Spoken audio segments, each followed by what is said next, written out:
হাজার হাজার খারাপ রিভিউ থাকা সত্ত্বেও মেয়েরা জীবনের ঝুঁকি নিয়ে যে কাজটা করে থাকে, তারপরও কিন্তু মেয়েরা মানুষকে খুশি করতে পারে না, মনই পায় না মানুষের। হ্যালো এভরিওয়ান, আসসালামু আলাইকুম।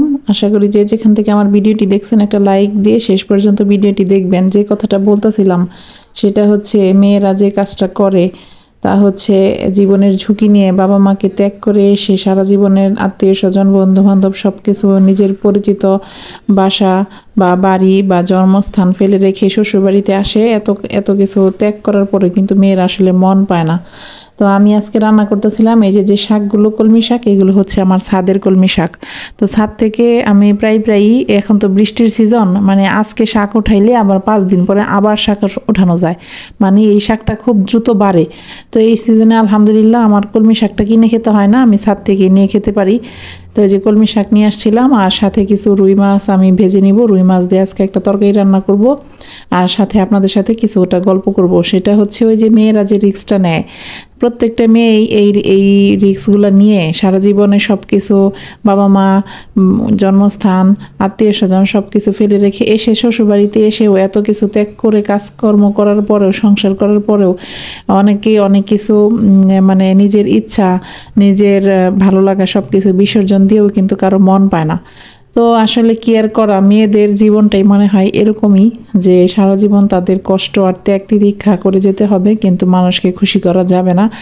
আর আমাদের মানে সমাজের সিস্টেমটাই এরকম হয়ে গেছে। মেয়ে মানুষকে আপনি যতই কিছু করেন না, ওইটা দুই চারজন ভালো পুরুষ মানুষ যদি ভাগ্যে আপনার জোটে, তাহলে হচ্ছে আপনার কাজগুলোকে তারা প্রশংসা করবে, ভালোবাসবে, ভালো লাগবে আপনাকে, বা আপনাকে মূল্যায়ন করবে। আর বেশিরভাগ পুরুষ মানুষই কিন্তু আসলে তাদের ঘরের মানে যে মানুষটি তাদের জন্য এত বেশি স্যাক্রিফাইস করে, তাদেরকে কিন্তু আসলে মূল্যায়ন করে না। কেউ স্বীকার করুক আর স্বীকার না করুক, আসলে সব ভদ্রতার খাতিরে অনেকেই স্বীকার করতে চায় না, বা নিজের মান সম্মানটা মানে নষ্ট হবে সেজন্য হয়তো বলতে চায় না। কিন্তু আসলে প্রত্যেকটা ঘরেই কম বেশি এরকম আছে। তবে 2-4 জন পুরুষ মানুষ যে ব্যতিক্রম আছে তাও না, অবশ্যই ব্যতিক্রম আছে, সব জায়গায় তো ব্যতিক্রম থাকবেই।